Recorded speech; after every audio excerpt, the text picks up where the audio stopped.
আসসালামু আলাইকুম বন্ধুরা, আপনারা সবাই কেমন আছেন? নিশ্চয়ই আপনারা আল্লাহ তাআলার অশেষ মেহেরবানিতে ভালো আছেন। তো আপনাদের দোয়া এবং ভালোবাসায় আমরাও ভালো আছি। তো দেখতে দেখতে আমাদের রমজান মাস একেবারে শেষ পর্যায়ে।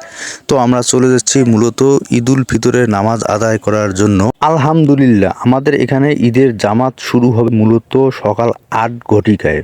তা সেই সুবাদে আমরা সকালবেলা উঠে আমাদের যা কাজকর্ম আছে সব সেরে আমরা গোসল করে সুন্দর জামা কাপড় পরে আমরা খাওয়া দাওয়া করার পরে মিষ্টি এবং সেমাই খাওয়া দাওয়া করার পরে আমরা চলে যাচ্ছি ঈদুল ফিতরের নামাজ আদায় করার জন্য। আলহামদুলিল্লাহ, বৈরী আবহাওয়ার কারণে ঈদুল ফিতরের মাঠের নামাজ আমরা মাঠেই পড়তে পারিনি, কারণ ঘন ঘন বৃষ্টি হচ্ছিল। রাতে হঠাৎ করে আবহাওয়াটা চেঞ্জ হওয়ার কারণে মাঠে অনেক পানি ছিল। ২-৩ বার আমরা পরিষ্কার করার পরও আমরা মাঠে নামাজ পড়তে পারি নাই ঈদুল ফিতরের নামাজ।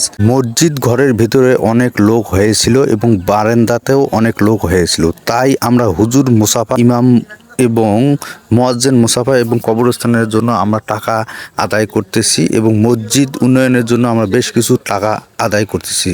তো ইমাম হুজুর বিভিন্ন ধরনের বয়ান দিতেছে এবং হাদিস মোতাবেক বিভিন্ন ধরনের কথাবার্তা উনি বলতেছে। মাশা আল্লাহ, আলহামদুলিল্লাহ, এই প্রথম আমরা আমাদের এই মসজিদ ঘরের ভেতরে ঈদুল ফিতরের নামাজ আদায় করলাম। তো অনেক লোক হয়েছিল ভিতরে এবং বারান্দার মধ্যে। তো কিছুক্ষণের মধ্যে নামাজ আদায় করার পর হুজুর আখিরি মুনাজাতের মাধ্যমে আমাদের নামাজ শেষ করবে এবং পরে কোলাকুলি এবং কুশল বিনিময়ের মাধ্যমে আল্লাহ তাআলা আমাদের রোজা, নামাজ এবং জাকাত পেয়ের জন্য আল্লাহ তাআলা কবুল করে নেন এবং সামনের রমজান মাস পর্যন্ত আমাদের জন্য সুন্দরভাবে বেঁচে থাকার তৌফিক দান করেন এবং আমাদের রোজা নামাজকে জন্য আল্লাহ তাআলা কবুল করেন, সহি সালামতে বেঁচে থাকার জন্য তৌফিক দান করেন। তো আমাদের এই ভিডিওগুলি যদি আপনাদের কখনো ভালো লাগে, অন্যদের দেখার সুযোগ সৃষ্টি করে দেবেন। আল্লাহ তাআলা আমাদের জন্য সুন্দরভাবে বেঁচে থাকার এবং সুন্দর কাজকর্মগুলো করার জন্য তৌফিক দান করে। আলহামদুলিল্লাহ, নামাজ শেষে দোয়া করে এবং আখিরি মোনাজাতের পর আমরা সবাই যার যার মতন বাড়ি চলে গেলাম